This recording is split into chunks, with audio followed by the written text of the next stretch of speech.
In a world that praised silence and erased identity, one woman dared to rewrite the narrative. From the shadows of a fractured family to the front lines of modern medicine, I didn't just reclaim my voice, I gave thousands the courage to speak theirs. My journey isn't just powerful, it's proof that visibility can be revolutionary. Hi, my name is Maris, and for most of my life, I was the background noise in someone else's spotlight. You ever walk into a room and feel like your existence is a mistake nobody wants to admit? That was every family gathering for me. People don't have to say your name to erase you. Sometimes they just stop looking in your direction. The last time I saw my family, I wasn't invited. I showed up anyway, not to prove a point, but to remind myself I still existed. It was my brother Silas's birthday. He was the golden child, always had been. If he sneezed, my mother posted about it. If I published a research paper, nothing. Not even a congrats text. I once saved a patient's life on a night shift. The same day Silas got a new car, guess which one made it to the family WhatsApp group. That night I stood by the patio door sipping ginger ale from a wine glass I didn't ask for. The party looked like a celebration for a man who'd never failed. Cupcakes, candles, framed photos, none with me in them. At some point, my father raised his glass and toasted. To Silas, our rock, every family's got one. Then, without looking at me, he added, and every family's got a waist too. The laughter was real, even from people who used to call me their favorite niece. I smiled through it, pretended it didn't sting. But something inside me cracked. That night, I left without a goodbye, packed a small suitcase and disappeared into my own life. It was easier to be invisible on purpose than to be invisible by accident. Years passed. I built a life from scratch, a life that didn't need their applause to echo. Chief physician in Seattle, lectured at conferences, published in journals, I even got a policy reform passed. But none of that mattered at Thanksgiving. Not when your mother still calls you that difficult one over the phone and your brother claims you're always too dramatic. Then one day, I got a call from Rachel, an old med school friend. Silas had gone into cardiac arrest. ICU back in San Antonio. And just like that, the old weight returned. Not grief, not fear, just that ache of being the last to know. I flew in the next morning. No one met me at the airport. No welcome back, just heat and silence. I walked into the hospital not as a sister, but as a doctor. When the young nurse saw me, she asked, "Are you the new chief from Seattle?" Her voice carried. My mother looked up. So did Silas, and for the first time, they saw me not as the problem but as someone with power. I didn't stay long, just enough to check vitals and leave my number with the nurse. On my way out, my mother called after me. "You're not staying?" I didn't answer, because for once, silence was mine to give. Later that night, I received a voicemail from her. "I was wrong," she said, voice trembling. "We didn't know you'd turn out this way." But that wasn't an apology, that was a transaction in disguise. The next morning, we met for coffee. She smiled like nothing happened and asked if I could help transfer Silas to my hospital. I sipped slowly, stood up, and said, "Thank you for meeting me. That's all. No promises, no explanations, just an exit." Then came the final straw. A formal letter, my name used without permission, vouching for a visa application, for a cousin I hadn't seen in years. My signature forged, my title abused. By her, Delphine. Again, I sent a letter in return. Short, clear, unmistakable. I do not consent, no drama, no phone calls, just a boundary sealed and stamped. At a medical conference weeks later, a young woman stopped me. "Your policy paper changed my path," she said. "It felt like you wrote it for people like me." I smiled, not for pride, but for peace. This was the kind of recognition I'd spent years chasing in all the wrong places. But the past wasn't done haunting me. One night, I received a thick envelope. Inside, a newspaper clipping. A photo of Silas holding a legacy award. My mother at his side. On the bottom, scribbled in sharp blue ink, "He was still better." No name, but I recognized the handwriting. Russell, my cousin, my former best friend, my betrayer. I didn't cry, I didn't even get angry. I folded it in half and dropped it in the recycling bin. Then the phone rang, unknown number. "Maris," it was Delphine, her voice already cracked. "I saw the article, I just need to ask. Your brother needs you, please." I stayed silent. She kept going, trying to string sympathy into a leash. We know we didn't say the right things, but maybe now, maybe we could try. She paused, then added the line that ended it all. You made it hard to help you. Still no, I'm sorry. No, you just blame dressed in concern. I listened for a moment, then gently placed the phone on the counter and walked out. I didn't need closure. I needed air. Weeks later, I was invited to a private roundtable for women in medicine. No cameras, no clapping, just truth. And across from me sat Eliza, my cousin on my mother's side. We hadn't spoken in over a decade. She looked at me, eyes wide, voice low. I always knew you were different, she said. Not difficult, just too strong for them. Then she said the thing that finally set me free. They weren't afraid of you failing. They were afraid you'd outgrow their story. And you did. That night, I walked through Seattle's rain-soaked streets with her words echoing in my chest. Too strong for them. I wore that phrase like armor. At another summit weeks later, I sat quietly in the back. Someone mentioned my name, not in a headline, but in a footnote. Special thanks to Dr. Maris Crane for early equity design. That was enough.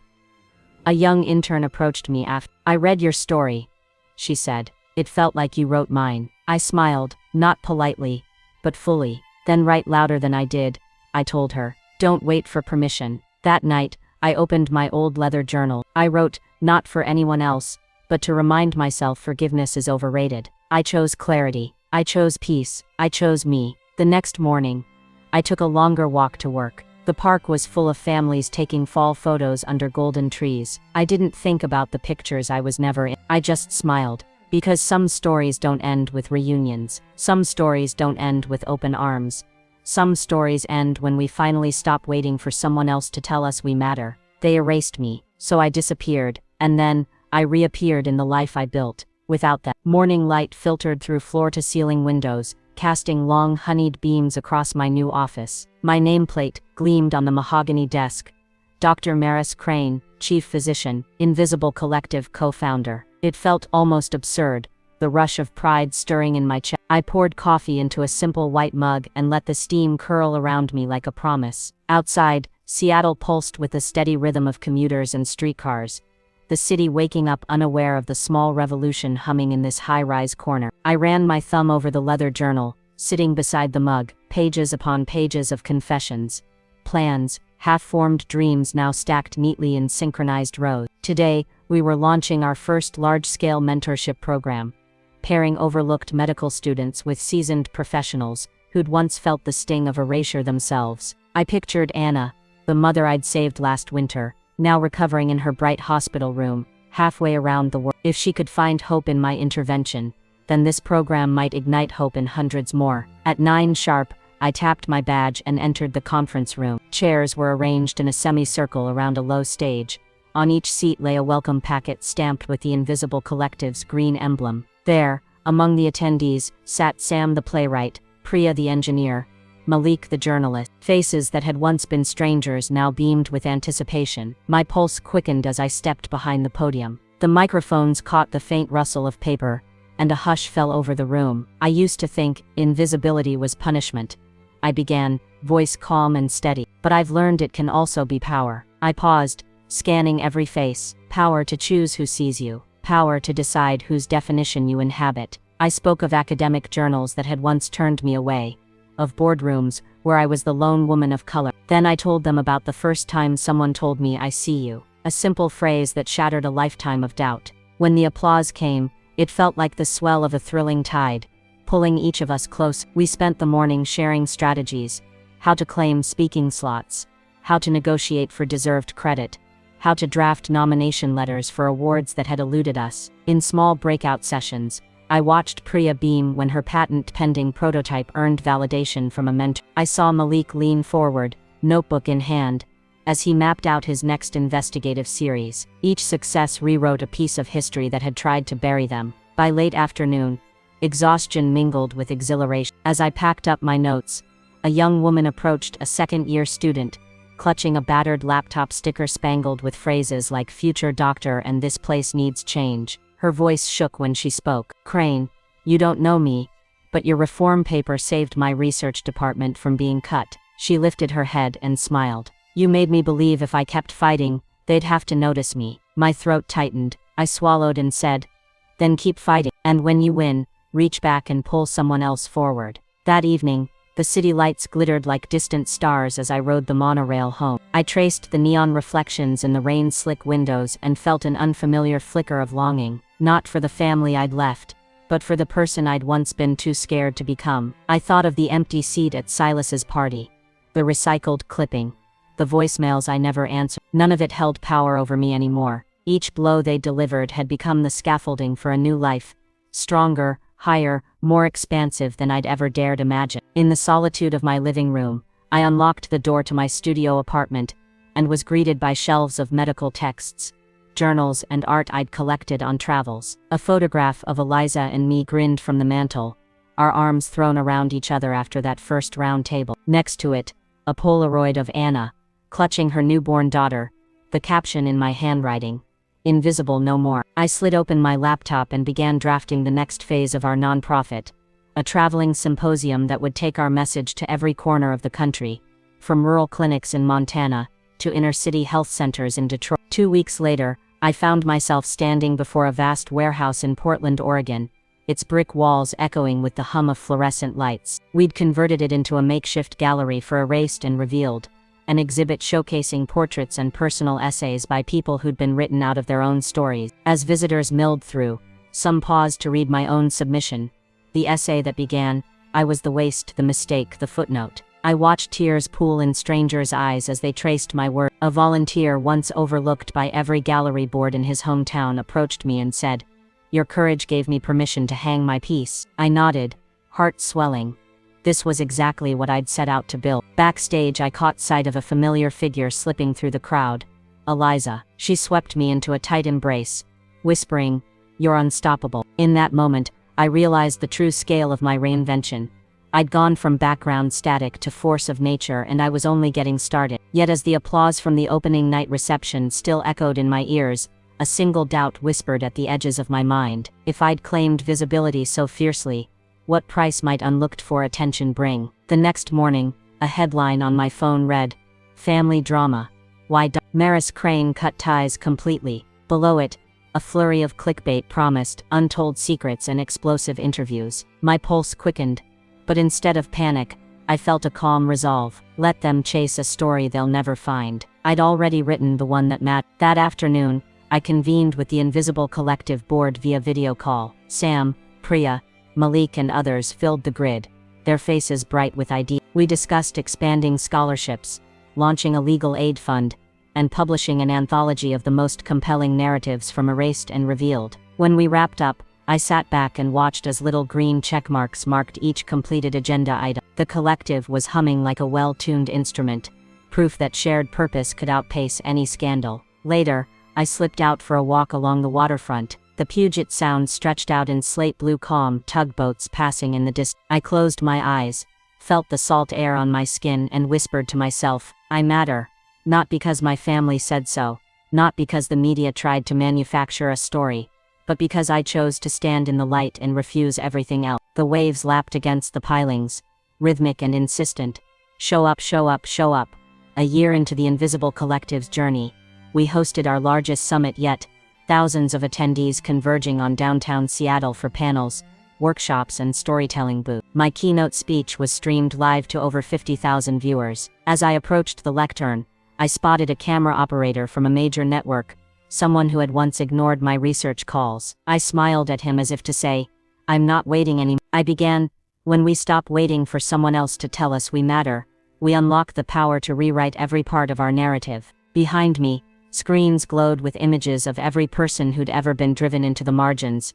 Artists, scientists, activists, all gathered in one place. The roar that followed felt less like applause and more like a collective heartbeat. That evening, as the crowd dispersed and lanterns flickered in the atrium, I slipped into an empty corridor. There, on a simple wooden bench, I let myself sink down and exhale. This moment of peace, after impact, was the sweetest victory of all. I had outgrown their story. I had built a new one, and it was still unfolding. And so I continue, writing each page in real time, a voice-over to my own life's film. Suspense lingers in every decision. Will the next door open? Will the next opportunity arrive? But I no longer wait for answers. I walk forward, illuminated by choices made in the dark, because sometimes the greatest light is the one we carry inside ourselves. The morning after the summit, I stepped off the elevator into the lobby and saw a small group of interns clustered around the registration desk. Their faces were alight with the thrill of possibility. One of them, a young man named Javier, caught my eye. He approached, voice trembling. "Dr. Ain, you inspired me to reapply for the NIH fellowship I was too afraid to pursue." He held out a printed confirmation email. When I took it from him, my fingers brushed his, and I felt that familiar spark, a reminder that permission isn't given, it's taken. I smiled and said, "Then go claim it." He looked at me as though he'd been given a lifeline, and I realized that every ripple I'd made was becoming a wave, one that could lift us all. That afternoon, I ducked into my office and retrieved a weathered envelope addressed to me in Spencerian script. I recognized my mother's handwriting immediately. Inside was a single sheet of pale blue stationery. "Maris, you must come home. There is news you deserve to hear. I know I was wrong. Please." I sat at my desk, the city stretching out below, and felt the gravity of that ask. Home. The word felt foreign on my tongue. The house I once escaped from had become an echo chamber of judgment, and yet part of me longed to know what had changed. Only part. The rest of me smelled a trap. I folded the letter carefully and set it aside. The invisible boundary I'd drawn so painstakingly should not be breached by 2 lines of ink. Not now. Instead, I dove into the Invisible Collective's next project, a mobile clinic housed in a refurbished school bus. We'd park in underserved neighborhoods, offering free screenings, telemedicine consultations, and narrative therapy sessions that taught patients to reclaim their own story. The logistics were a maze of permits, volunteers, and fundraising, exactly the kind of challenge I craved. On day 1, the bus pulled up to a community center in South Seattle. Children pressed their noses against the windows, curious. Adults lined up for blood pressure checks, their gratitude palpable. A teenage girl named Nia confided that she was afraid doctors would dismiss her pain. As I examined her, I promised, "Here you will be heard." Afterward, she hugged me and whispered, "Thank you for seeing me." In that moment, I understood that seeing others was how I had finally learned to see myself. Weeks blurred into months. The bus traveled from city to city, state to state. In each stop, I heard fragments of Maris's old story. Mothers who felt invisible beside successful brothers, immigrants whose degrees gathered dust, nurses passed over for promotions. My heart ached at each confession, but my spirit soared at each affirmation that followed. We chronicled these testimonies in a digital archive, a living testament that erased voices could together form a chorus too powerful to ignore. Somewhere between Cincinnati and Philadelphia, I received a message on LinkedIn. "Dr. Crane, I work for a major publishing house. We'd like to turn your journey into a documentary. Can we talk?" My first impulse was caution.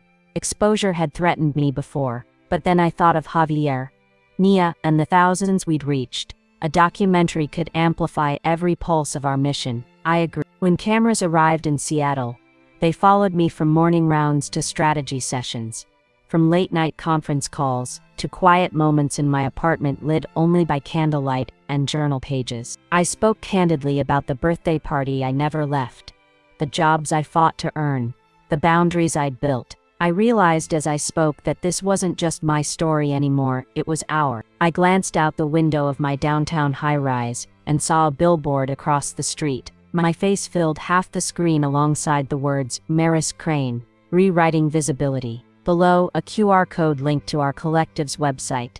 My breath.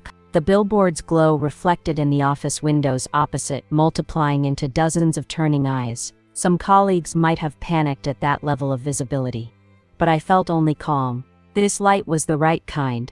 It shone outward, inviting anyone erased to step forward. A week later, the documentary premiered at a small theater. I sat with a mix of staff, mentors, and the interns I'd met on day 1. The lights dimmed, and my voice echoed through the room, describing each wound and each triumph. When the final credits rolled, the theater was silent for a moment, then erupted into applause so fierce it rattled the seats. I stood and took a bow, not as a performer but as someone who had finally been seen. She pressed something cool into my hand, a leather-bound volume. "I found this in Mother's things," she whispered.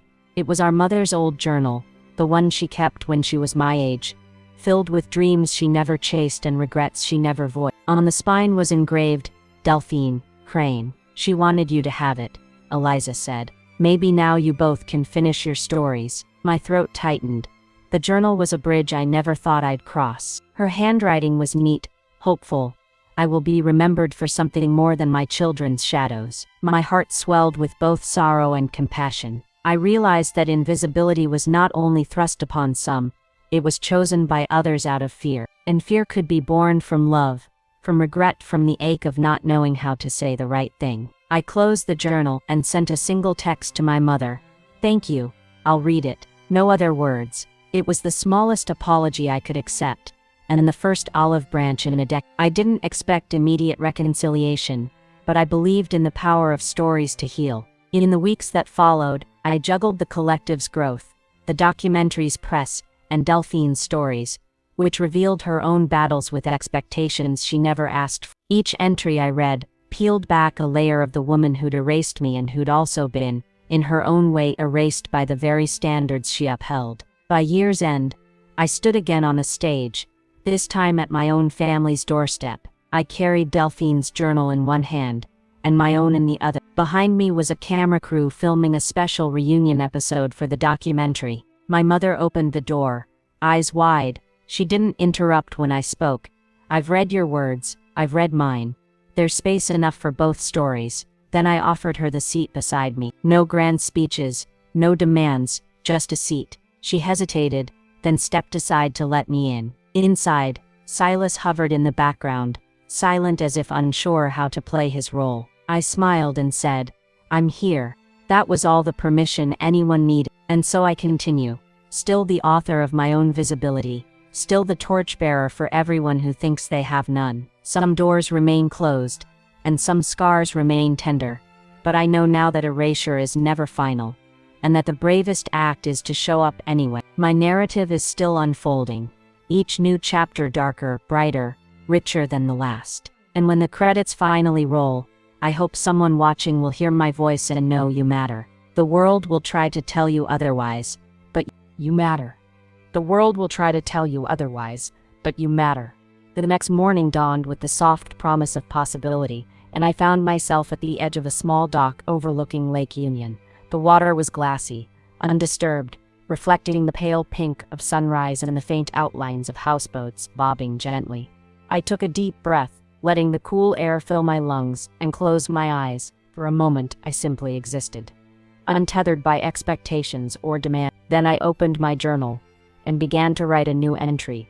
Today I choose expansion. With those words, I set my intention for the final stretch of this journey, one that would carry me beyond the city limits of Seattle, beyond the film festival premieres, and back into the world I once fled. The first step was a collaboration with the National Health Coalition in Washington, D.C., to host a panel titled Visibility in Medicine, From Margin to Mainstream.